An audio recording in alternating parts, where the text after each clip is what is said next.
మనం రోజు అద్దంలో చూసుకుంటాం. ఇది నేను అనుకుంటాం. కాని ఒకవేళ ఆ అద్దంలో కనిపించేది మీరు కాకపోతే, కేవలం భూమి, నీరు, గాలి, అగ్ని ఇలా అరువు తెచ్చుకున్న కొన్ని మూలకాల తాత్కాలిక కలయిక మాత్రమే అయితే, ఈ ఆలోచనే కొంచెం ఇబ్బందిగా అనిపించవచ్చు. కానీ ఈరోజు మనం మహాసతి పట్టాణ సుత్త అనే ఒక ప్రాచీన గ్రంథం ఆధారంగా ఈ ఆలోచనను లోతుగా పరిశోధిద్దాం. ఈ ప్రయాణ సొందున మనల్ని మనం చూసుకునే విధానం పూర్తిగా మారిపోవచ్చు. ఖచ్చితంగా. ఈ పరిశీలన పేరు ధాతుమనసికార, అంటే మూలకాలపై మనసును నిలపడం. దీని ఉద్దేశమేంటంటే, నేను, నాది అనే ఆ గట్టి నమ్మకాన్ని కొంచెం పక్కన పెట్టి అసలు మనమంటే ఏంటి అని తెలుసుకోవడానికి ప్రయత్నించడమన్నమాట. ఇది మన ఉనికి యొక్క అసలు స్వభావాన్ని అర్థం చేసుకోవడానికి ఒక సాధనం. సరే, అయితే ఆ మూలాల్లోకి వెళ్దాం. ఈ గ్రంథం శరీరాన్ని 4 ప్రాథమిక మూలకాల కలయికగా చూడమని చెప్తోంది. ఇవి మనం సైన్స్లో చదువుకున్న పీరియాడిక్ టేబుల్లోని మూలకాలు కావు కదా? గట్టిదనాన్ని, ఆ దృఢత్వాన్ని సూచిస్తుంది. శరీరంలోని ఎముకలు, కండరాలు, దంతాలు, చర్మం, జుట్టు ఇలా స్పర్శకు గట్టిగా తగిలే ప్రతి భాగం ఈ మూలకం కిందికే వస్తుంది. అంటే ఒక వస్తువుకు ఆకారాన్ని, నిలకడను ఇచ్చే గుణం అన్నమాట. మరి రెండవది ఆపోధాతు అంటే నీటి మూలకం.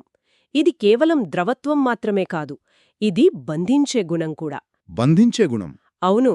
శరీరంలోని రక్తం, లాలాజలం, చెమట, కన్నీళ్లు ఇవన్నీ నీటి మూలకమే. ఇప్పుడు చూడండి, ఈ ఆపోధాతు లేకపోతే ఏమవుతుంది? పృథ్వీధాతువైన మన కండరాలు, ఎముకలు కేవలం పొడి దుమ్ములా విడిపోతాయి. ఇది శరీరంలోని భాగాలను కలిపి అత్తుకుని ఉండేలా చేస్తుంది. అంటే భూమి మూలకానికి ఒక రూపముండాలంటే నీటి మూలకం దాన్ని పట్టి ఉంచాలి. ఈ రెండింటి మధ్య ఉన్న సంబంధం ఆసక్తికరంగా ఉంది. ఇక మూడవది తేజోధాతు అంటే అగ్నిమూలకం. ఇది శరీర ఉష్ణోగ్రతకు సంబంధించిందా? అవును. ఇది ఉష్ణం, జీర్ణశక్తి, పరిపక్వతకు సంబంధించింది. మన శరీర ఉష్ణోగ్రత, మనం తిన్న ఆహారాన్ని శక్తిగా మార్చే జీవక్రియ ఇవన్నీ తేజోధాతు వల్లే సాధ్యం. ఈ అగ్నిమూలకం మనల్ని వెచ్చగా, సజీవంగా ఉంచుతుంది. అయితే ఇది కూడా నియంత్రణలో ఉండాలి కదా? ఖచ్చితంగా. నీటి మూలకం అంటే ఆపోధాతు ఈ అగ్నిని అదుపులో ఉంచుతుంది. లేదంటే శరీరం మండిపోతుంది. చివరిగా వాయోధాతు, గాలిమూలకం. ఇది శ్వాసకు మాత్రమే పరిమితమా? ఎందుకంటే మీరు కదలిక, విస్తరణ అని కూడా అన్నారు. అంటే నాడీ వ్యవస్థలో ప్రసరించే విద్యుత్ సంకేతాలను కూడా ఈ పురాతన భావన కింద చూడవచ్చా? దీన్ని ఆధునిక శరీరశాస్త్రంతో ఎలా పోల్చవచ్చు? ఇది చాలా మంచి ప్రశ్న. వాయోధాతు అంటే కేవలం మనం పీల్చే గాలి మాత్రమే కాదు. అది కదలిక అనే ప్రాథమిక సూత్రం.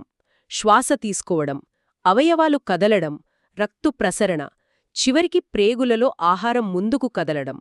శరీరంలో ఏ రకమైన చలనమున్నా అది వాయోధాతువుకు సంబంధించిందే. అంటే ఒక రకంగా కైనెటిక్ ఎనర్జీ లాంటిదా? సరిగ్గా. ఆధునిక పరిభాషలో అలా చెప్పవచ్చు. నాడీ సంకేతాలు కూడా ఒక రకమైన కదలికే కాబట్టి ఆ సూత్రం ప్రకారం దానిని కూడా వాయోధాతువు యొక్క అభివ్యక్తిగా చూడవచ్చు. ఈ 4 మూలకాలు ఒకదానిపై ఒకటి ఆధారపడి ఒక సమతుల్య వ్యవస్థగా పనిచేస్తాయి. సరే, మన శరీరం ఈ 4 గుణాల ఒక డైనమిక్ మిశ్రమం అనే సిద్ధాంతపరంగా అర్థమైంది. కానీ నా అనుభవంలో అలా అనిపించదు కదా. నేను ఒకే వ్యక్తిగా, ఒకే యూనిట్గా ఫీల్ అవుతాను. ఈ ఆలోచనకు, అనుభవానికి మధ్య ఉన్న గ్యాప్ను ఎలా దాటాలి? ఈ భ్రమను ఛేదించడానికి ఆ గ్రంథంలో ఏదైనా మార్గం చెప్పారా? ఖచ్చితంగా. ఆ గ్యాపును దాటించడానికే ఒక అద్భుతమైన, శక్తివంతమైన ఉపమానాన్ని వాడారు. అదే కసాయివాని కథ. దాని గురించి విందాం. ఒక నైపుణ్యంగల కసాయివాడు లేదా అతని శిష్యుడు ఒక ఆవును పెంచుతున్నంతకాలం, దానికి ఆహారం పెడుతూ, నీళ్లు పెడుతూ, దానితో ఒక సంబంధాన్ని కలిగి ఉన్నంతకాలం అతని మనస్సులో ఇది ఒక ఆవు అనే భావన ఉంటుంది. అవును, దాన్ని ఒకే జీవిగా, ఒక సంపూర్ణ యూనిట్గా చూస్తాడు. సరిగ్గా. ఆవు అనే పేలు, ఒక రూపం అతని మనసులో స్థిరపడి ఉంటాయి. కాని అతను ఆ ఆవును వధించి, దానిని భాగాలుగా చేసి అమ్మడం కోసం 4 రోడ్ల కూడలిలో కూర్చున్నప్పుడు ఆ ఆవు అనే భావన పూర్తిగా అదృశ్యమవుతుంది. అప్పుడు అతను నేను ఆవును అమ్ముతున్నాను అని అనుకోడు. బదులుగా నేను మాంసం అమ్ముతున్నాను, చర్మం అమ్ముతున్నాను లేదా ఎముకలమ్ముతున్నాను అని అనుకుంటాడు. ఒకప్పుడు ఒకే యూనిట్గా ఉన్న ఆవు అనే భావన విచ్ఛిన్నమైపోయి అది కేవలం భాగాల సమూహంగా మిగిలిపోతుంది. ఈ పోలిక చాలా శక్తివంతమైంది. కాని ఒక సందేహం. ఆవును కోసిన తర్వాత అందులో చైతన్యముండదు. కాని మన శరీరం ఈ 4 మూలకాల సమాహారనే అయినా ఇందులో స్పృహ, అనుభూతులు, ఆలోచనలు, జ్ఞాపకాలున్నాయి కదా. ఈ అభ్యాసం వాటిని ఎలా వివరిస్తుంది? శరీరాన్ని కేవలం భాగాల కింద చూస్తే ఈ చైతన్యమనే అంశాన్ని విస్మరించినట్లు కాదా? ఇది చాలా ముఖ్యమైన సందేహం. ఈ ధ్యాన పద్ధతి చైతన్యాన్ని లేదా మనస్సును విస్మరించమని చెప్పదు. దీని మొదటి లక్ష్యం మనకున్న బలమైన భౌతిక గుర్తింపును ప్రశ్నించడం. మనం ఎక్కువగా ఈ శరీరం నేను అనే భావనతో ముడిపడి ఉంటాం. నిజమే. ఆ అనుబంధాన్ని సడలించడానికి ఈ విశ్లేషణ ఒక సాధనమన్నమాట. కసాయివాడికి ఆవు అనే భావన ఎలా మాయమైందో అలాగే సాధన చేసే భిక్షువుకు ఈ శరీరం శాశ్వతమైన నేను అనే భావన బలహీనపడుతుంది. ఇది మొదటి అడుగు మాత్రమే. మనస్సు మరియు అనుభూతులను విశ్లేషించడానికి వేరే పద్ధతులు ఉన్నాయి. ఇది కేవలం భౌతిక రూపంతో ఉన్న అనుబంధాన్ని తగ్గించుకోవడానికి. అర్థమైంది. ఇది ఒక క్రమ పద్ధతిలో సాగే ప్రయాణంలో మొదటి దశ అన్నమాట. మరి దీన్ని ఆచరణలో ఎలా పెట్టాలి? ఇది కేవలం ఒక ఆలోచన ప్రయోగమా, లేక ఒక నిర్దిష్టమైన ధ్యాన పద్ధతి ఉందా? ఇది కేవలం ఆలోచన కాదు. ఇది ఒక ధ్యాన పద్ధతి. ఆ గ్రంథం 3 దశలను నిర్దేశిస్తుంది. మొదటిది అంతర్గతంగా పరిశీలించడం. అంతర్గతంగా అంటే ఒక భిక్షువు ప్రశాంతంగా కూర్చుని తన స్వంత శరీరంలోని ఈ 4 మూలకాలను గమనించడం. నా శరీరంలో ఈ గట్టిదనముంది, ఇది పృథ్వీధాతు. నాలో ఈ ద్రవ ప్రవాహముంది, ఇది ఆపోధాతు. నా శరీరంలో ఈ వెచ్చదనముంది, ఇది తేజోధాతు. నాలో ఈ శ్వాస కదలిక ఉంది, ఇది వాయోధాతు అని స్పష్టంగా తీర్పు చెప్పకుండా గమనించడం. తమ శరీరాన్ని తామే ఒక ప్రయోగశాలగా మార్చుకుని విశ్లేషించుకోవటం బావుంది. రెండవ దశ ఏమిటి? రెండవది బాహ్యంగా పరిశీలించడం. తన దృష్టిని బయటి ప్రపంచం వైపు మళ్లించడం. బయట ఉన్న పర్వతాలు, రాళ్ళు, నేల, వాటిలో ఉన్న గట్టిదనం కూడా పృథ్వీధాతువే. నదులు, సముద్రాలు ఆపోధాతువు. సూర్యుంలోని వేడి తేజోధాతువు. వీచే గాలి వాయోధాతువు. ఇతరుల శరీరాలు కూడా అవే 4 మూలకాలతో నిర్మితమయ్యాయని గుర్తించడం. నాలోని భూమికి, ప్రపంచంలోని భూమికి తేడా లేదు అని చెప్పడం వినడానికి బావుంది. కానీ దాన్ని నిజంగా అనుభూతి చెందడం అంత సులభం కాదు కదా. మొదట్లో ఇది కేవలం ఒక బౌద్ధిక ఆలోచనలాగే అనిపించవచ్చు. దీన్ని అనుభవంలోకి తెచ్చుకోవడానికేమైనా సూచనలున్నాయా? ఇది చాలా సహజమైన ప్రశ్న.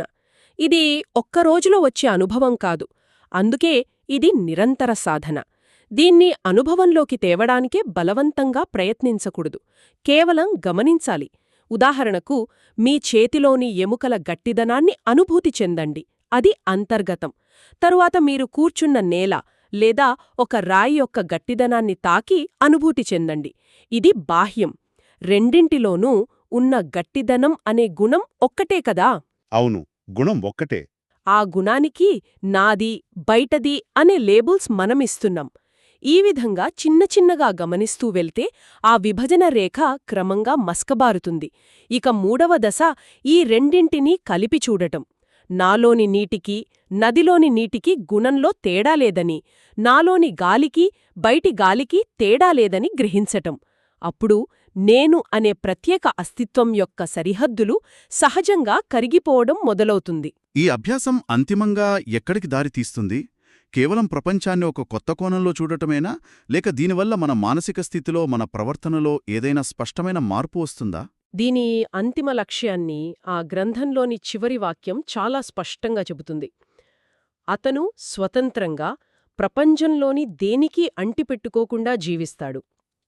ఈ అభ్యాసం యొక్క అంతిమ లక్ష్యం స్వేచ్ఛ. స్వేచ్ఛ, ఇది చాలా పెద్ద పదం. అంటే శరీరాన్ని కేవలం మూలకాల తాత్కాలిక కలయికగా చూడటం ద్వారా దానితో మనకున్న బలమైన అనుబంధం తగ్గుతుందనేనా? కాని మన శరీరమంటే మనకెంతో మమకారం, మన గుర్తింపులో అదొక కీలక భాగం కదా. అవును, ఆ అనుబంధాన్ని, ఆ గుర్తింపునే ఇది ప్రశ్నిస్తుంది. ఇది శరీరం పట్ల ద్వేషం పెంచుకోవడం కాదు, వాస్తవాన్ని యథాతథంగా చూడటం. ఈ రోజుల్లో మనం మన శరీరం గురించి ఎంత ఆందోళన చెందుతాం? వయస్సు, అందం, ఆరోగ్యం గురించి.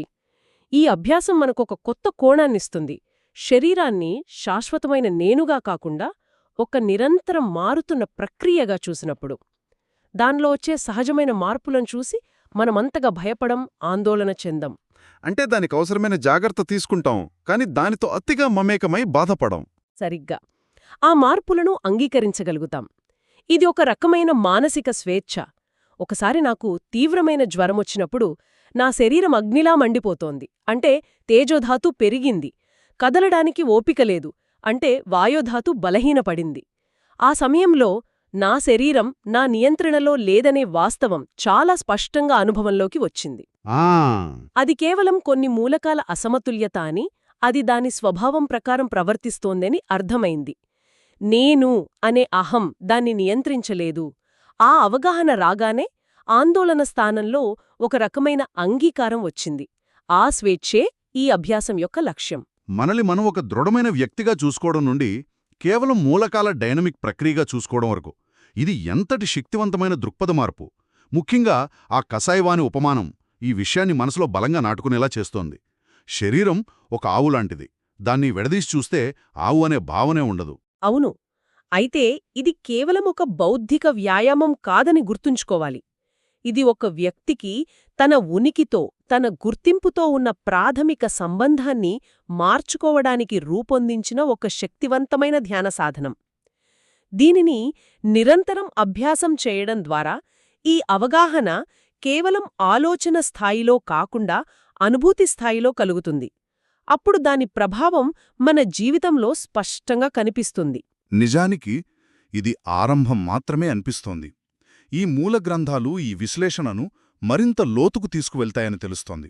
ఉదాహరణకు విశుద్ధి మగ్గ అనే గ్రంథం భూమి మూలకాన్ని 20 భాగాలుగా, నీటి మూలకాన్ని 12 భాగాలుగా విభజించి విశ్లేషిస్తోందని ప్రస్తావించారు.